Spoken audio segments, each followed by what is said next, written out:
मैंने अभी आपको लिक्विडेशन के बारे में बताया था, लिक्विडेशन के टाइप्स के बारे में बताया था। मैं आपको प्रोसेस ऑफ वाइंडिंग अप बताने जा रहा हूँ। प्रोसेस ऑफ वाइंडिंग अप मतलब कंपनी जब लिक्विडेट हो रही है तो लिक्विडेट होने की क्या प्रोसेस होती है। सबसे पहले प्रोसेस ऑफ वाइंडिंग अप में बोला सेलिंग ऑफ द एसेट। कभी भी कोई कंपनी लिक्विडेट हो रही है तो सबसे पहले वो क्या करेगी, अपनी प्रॉपर्टी को, अपनी जितनी भी एसेट्स होंगी सारी एसेट्स को सेल करेंगे। First step selling off the asset of the company, paying off the liability of the company. Assets को बेच करके क्या करेंगे, लायबिलिटीज का पेमेंट करेंगे। Selling off the asset of the company, paying off the liabilities of the company. And third point क्या मैंने लिखा है, if there is any deficiency to pay off to the creditors and shareholder. अगर creditors को payment करने के लिए या शेयर होल्डर को पेमेंट करने के लिए आपके पास पैसे कम हैं, आपको पेमेंट करना था 10,000, आपके जेब में सिर्फ 6,000 है, आपकी एसेट बिक रही है 6,000 की लेकिन लायबिलिटीज थी 10,000 की। तो if there is any deficiency, कोई भी डेफिशिएंसी होती to pay to the creditor, creditor को पे करने के लिए, and shareholder are called upon to pay unpaid amount on their articles. तो लिखना पड़ेगा, आर्टिकल में लिखना पड़ेगा कि इतना रुपए अनपेड अमाउंट है। जितना आपने पे कर दिया वो ठीक है, जितना नहीं पे करता उसको आपको क्या करना पड़ेगा, आर्टिकल्स में लिखना पड़ेगा। लिखा है ना, if there is any deficiency to pay to the creditor and the shareholder are called upon to pay unpaid amount on their articles. Fourth point, in case of the surplus, ये तो deficiency की बात थी कि अगर पैसा कम पड़ जाता है, पैसा कम पड़ जाता है तो भाई किसी को और लोगों को पेमेंट मिलेगी नहीं। क्रेडिटर्स और शेयर होल्डर को पैसा कम मिला, आपके पास एसेट बेची, एसेट बेचने से आपने लायबिलिटीज का पेमेंट कर दिया और आपके पास पैसा कम है, डेफिशिएंसी है, पैसा आपके पास उतना ज्यादा नहीं है, तो आप लिख देंगे कि इतना रुपए अनपेड अमाउंट, इतना रुपए अभी भी पे करना बाकी है। अगर सरप्लस हो जाता है, अगर डेफिशिएंसी नहीं होती, क्या होता है सरप्लस, आपने एसेट्स बेची, लायबिलिटीज का पेमेंट किया, आपके पास पैसे बच गए, सरप्लस, आपने एसेट बेची 10,000 की, लायबिलिटी थी सिर्फ और सिर्फ 6,000 रुपए की, 4,000 रुपए बच गए। पहले क्या हो रहा था, आपकी लायबिलिटीज थी 10,000 की और एसेट्स बेची थी 6,000 की, तो आपकी डेफिशिएंसी हो रही थी 4,000 की। अगर एसेट कम की बिक रही है और लायबिलिटीज ज्यादा है तो डेफिशिएंसी होगी, एसेट ज्यादा की बिक रही है और लायबिलिटीज कम है तो क्या हो जाएगा, सरप्लस हो जाएगा। After paying off the liability it may be distributed to the contributory according to their right under the article. मतलब जो एक्स्ट्रा सरप्लस बचेगा वो कंट्रीब्यूटरीज, मतलब वो आपस में बांट लिया जाएगा, जिसको जो आर्टिकल्स के अकॉर्डिंग, जैसे प्रेफरेंशियल को जितना देना है, जिसको जो एक्स्ट्रा जो भी आर्टिकल्स में पहले से डिसाइडेड होगा कि इस तरह से प्रॉफिट एंड लॉस को या जो भी चीजों को जिस तरह से बांटने का पहले से डिसाइड होगा, उस तरह से अगर कोई सरप्लस होगा तो सबको पेमेंट के बाद अगर पैसा बचता है तो आपस में बांट लिया जाएगा, जो भी रेशियो होगा उस रेशियो के हिसाब से। फिफ्थ पॉइंट मैंने क्या लिखा है, एट द एंड, जब आपने एसेट्स बेच दी, लायबिलिटीज का पेमेंट कर दिया, अगर डेफिशिएंसी होगा तो ये किया आपने और सरप्लस होगा तो आपने ये किया। फिफ्थ पॉइंट में मैंने डेफिशिएंसी और सरप्लस से रिलेटेड मैंने बताया था। सिक्स पॉइंट में क्या लिखा है, मतलब मैं ये तो आपको समझ आई होगा, if there is any deficiency to pay to creditor and the shareholder are called upon to pay unpaid amount on their articles. Fourth में मैंने क्या लिखा था, in case of surplus after paying off the liabilities को payment करने के बाद अगर सरप्लस बचता है, it may be distributed to the contributories distributed according to their rights under the articles. मैं इसलिए रिपीट कर दे रहा हूं, अगर आपको कुछ समझ में नहीं आ रहा हो तो मेरे बोलने से आप समझ जाएंगे किसमें क्या लिखा है। कभी कभी होता है कि कुछ समझ नहीं आ रहा है, इसका ये वर्ड क्या लिखा है, इसमें मैंने बोला है। Fifth point, at the end the registrar of the company, and में क्या होता है, registrar of company remove the name of the company. जब लिक्विडेट हो गई, कंपनी बंद हो गई, सारी प्रोसेस होने के बाद क्या करेगा, रजिस्ट्रार आपका नाम अपने रजिस्टर में से रिमूव कर देगा, जो वो ऑफिस में रजिस्टर मेंटेन करता था, यही लिखा हुआ है मैंने। मैं आपको पढ़ के बता देता हूं, at the end of the company, registrar of the company remove the name of the company from the register of the company which is maintained by his office. जो ऑफिस में रजिस्टर मेंटेन होता है तो उसमें से आपका नाम remove कर दिया जाएगा। ये प्रोसेस ऑफ वाइंडिंग अप मैंने बताया। अब मैं आपको वॉलंटरी लिक्विडेशन के बारे में बताऊंगा, इसका स्क्रीनशॉट लेना तो लीजिए, फिर मैं आपको बताता हूं।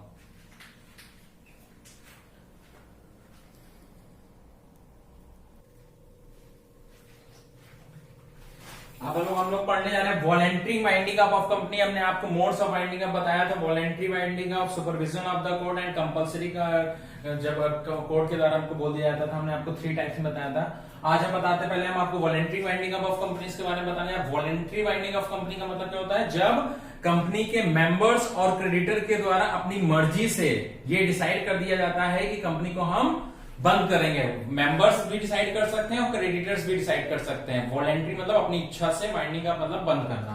Without invention of the code, मतलब बिना कोड के इंटरफेयर के, बिना कोर्ट के मतलब इजाजत के या कोर्ट के मतलब ये नहीं कोर्ट की हेल्प ली या किसी के भी, without invention of the court, intervention of the court, when the period, कब कब वॉलंटरी बाइंडिंग हो सकती है, उसमें आपको मैंने दो भागों में बताया when the period if any fixed for the duration of the company by the article has expired, मतलब अगर कोई ड्यूरेशन आपने फिक्स की थी अपने बिजनेस के लिए, वो ड्यूरेशन पूरी हो गई हो, जैसे आपने डिसाइड किया था कि आप बिजनेस 5 साल करेंगे, आपने 2015 में बिजनेस स्टार्ट किया था, 2020 5 साल हो गए, 2020 हो गए, तो आपकी कंपनी क्या होगी, एक बार से वॉलंटरी वाइंडिंग अप हो गई। अगर आप दोबारा आगे नहीं चलाना चाहते हैं, अगर आप अपने बिजनेस को आगे रन करना चाहते हैं, तो आप अपने रजिस्ट्रेशन को क्या करेंगे, रिन्यू कराएंगे। अगर रिन्यू नहीं कराते तो आप अपनी कंपनी को क्या कराते हैं, वॉलंटरी वाइंडिंग अप। मतलब अगर आपने कोई पीरियड फिक्स किया था, वो पीरियड पूरा हो चुका है, तो आपकी कंपनी क्या कहलाएगी, वॉलंटरी वाइंडिंग अप। मतलब अगर आप कंपनी का वापस रिन्यू नहीं कराते हैं रजिस्ट्रेशन, तो when the period if any fixed for the duration of the company by the article has expired मतलब जो expired हो गया हो। Second point, if the company passes a special resolution that the company be wound up voluntary, पहला तो अगर time period पूरा हो गया हो तब, और सेकेंड जब आप स्पेशल रेजोल्यूशन पास कर देते हैं कि हम अपनी कंपनी को बंद करना चाहते हैं, ठीक है। और डेट ऑफ वाइंडिंग अप कब मानी जाएगी आपकी कंपनी बंद हो गई, जिस दिन आपका स्पेशल रेजोल्यूशन पास हो गया होगा, उस दिन से आपकी कंपनी क्या मानी जाएगी, वाइंडिंग अप वाउंड अप हो जाएगी। Voluntary winding up is treated to has commenced from the date on which resolution the same is passed, on which the resolution the same is passed। जिस दिन resolution pass हो गया था, उस दिन से आपकी कंपनी क्या मानी जाएगी, वाउंड अप मानी जाएगी, वाइंड अप हो जाएगी, ठीक है। तो मैंने आपको वाइंडिंग अप के बताया कि टाइम पीरियड जब पूरा हो जाएगा तब, या फिर स्पेशल रेजोल्यूशन पास करके, ठीक है। और डेट ऑफ वाइंडिंग अप मैंने कब बताया, जब जिस दिन आपका रेजोल्यूशन पास हो जाएगा, उस दिन से आपकी कंपनी क्या ट्रीट की जाएगी कि वाइंड अप हो चुकी है।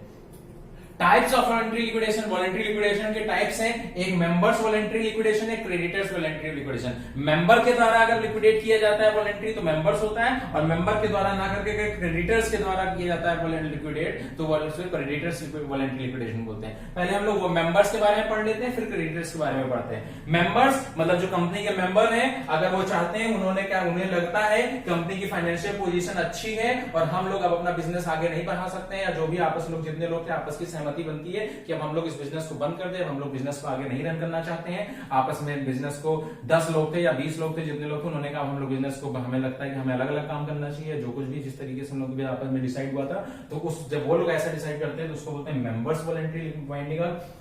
When its financial position is so sound मतलब एकदम फाइनेंशियल पोजीशन बहुत अच्छी है, एसेट ज्यादा है, लायबिलिटीज कम है, ऐसी कोई पोजीशन नहीं है, मतलब बिजनेस जो है वो सॉल्वेंट पोजीशन पे, सॉल्वेंट पे है, इंसॉल्वेंट नहीं, बिजनेस बहुत अच्छा रन कर रहा है, ठीक है। That it can pay all his debt, मतलब उनकी बिजनेस कह रहे हैं financial position so sound that, इतनी अच्छी है कि वो अपने सारे डेट्स का पेमेंट कर पाने के लिए सक्षम है in full within the period of the 3 years from the commencement of winding up। मतलब उनके बिजनेस इतना अच्छा चल रहा है कि जब अगर उनकी कंपनी वाउंड अप होगी तो वाउंड अप होने के 3 साल के अंदर वो सबका पेमेंट कर पाने की सक्षमता रखते हैं, तो उसको बोलते हैं मतलब मेंबर्स वॉलंटरी वाउंड अप। मतलब जब मेंबर ये चाहते हैं कि हमारा बिजनेस अच्छा चल रहा है, हम अपने डेट्स का पेमेंट कर पाने के लिए सक्षम है, और हम आने वाले 3 साल के अंदर, ये ध्यान रखिएगा कि 3 साल के अंदर, आने वाले 3 साल के अंदर हमारे जितने डेट्स हैं उनका पेमेंट करके हम क्लियर करने के लिए तैयार हैं, तो ऐसे केस में अगर वो बंद करने के लिए अपनी कंपनी को कहते हैं तो उसको बोलते हैं मेंबर्स वॉलंटरी वाइंड अप, ठीक है।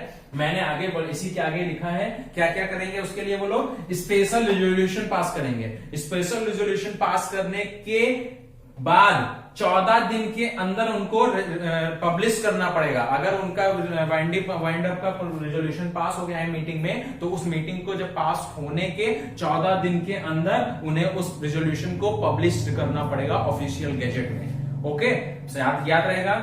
ये मैं इसलिए ऐसा बताऊं क्योंकि एमसीक्यूज में सब चीजें पूछी जा सकती हैं, इसलिए मैं आपको बता रहा हूं। पहली चीज आपने समझ ली कि 3 साल के अंदर आप अगर आपकी फाइनेंशियल पोजीशन सो साउंड है और विद इन 3 ईयर के अंदर आप बिजनेस का सारे डेट्स का पेमेंट करने के लिए सक्षमता रखते हैं, तो आप कंपनी को बंद करना चाहते हैं तो मेंबर्स वॉलंटरी वाइंड अप कहेंगे। फिर सेकंड बोलना है, मैंने बताया कि स्पेशल रेजोल्यूशन पास होने के 14 दिन के अंदर आपको मीटिंग में जो डिसाइड हुआ, तो उसके 14 दिन के अंदर आपको अपने जो आपने रेजोल्यूशन था उसको पब्लिश करना पड़ेगा ऑफिशियल गैजेट में। पहला पॉइंट लिखा हुआ है, ठीक है। Special resolution be advertise within 14 days of passing of such resolution.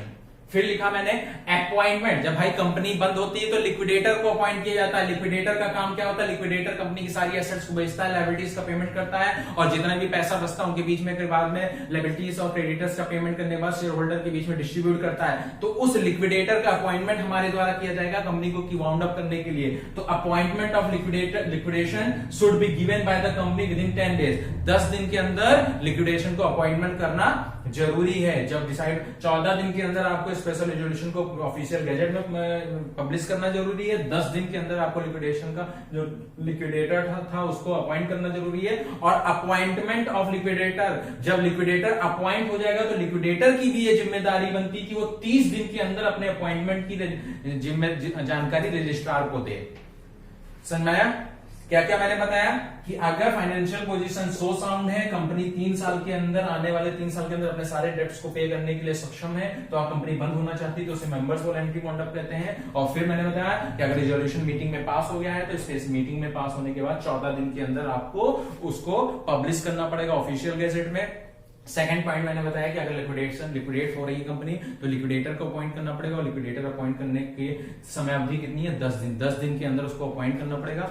फिर मैंने बताया लिक्विडेटर की भी ये जिम्मेदारी है कि उसके अपॉइंटमेंट की, अपने अपॉइंटमेंट की इंफॉर्मेशन की मैं इस कंपनी में एज अ लिक्विडेटर अपॉइंट हुआ हूं, 30 दिन का समय उसके पास, 30 दिन के अंदर रजिस्ट्रार ऑफ ऑफिस में जाकर के उसकी सूचना दे।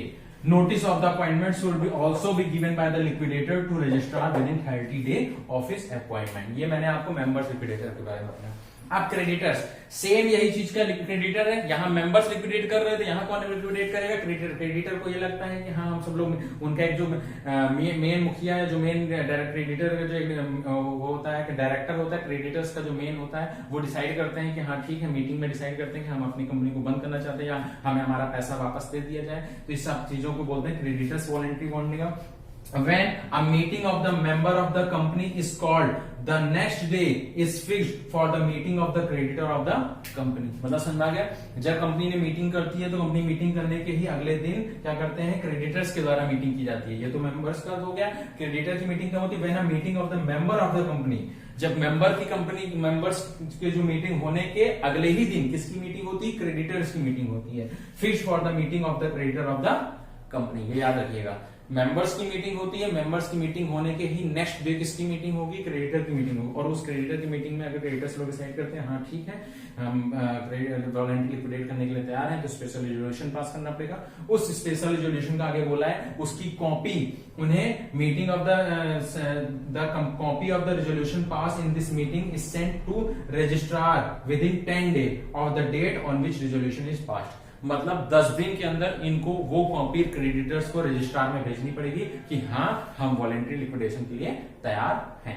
ये मेंबर्स का था। मेंबर्स की बात क्या था, क्रेडिटर्स का था। मैंने आपको वॉलंटरी लिक्विडेशन बता दिया है। धन्यवाद। देख लीजिए, स्क्रीनशॉट ले लीजिए।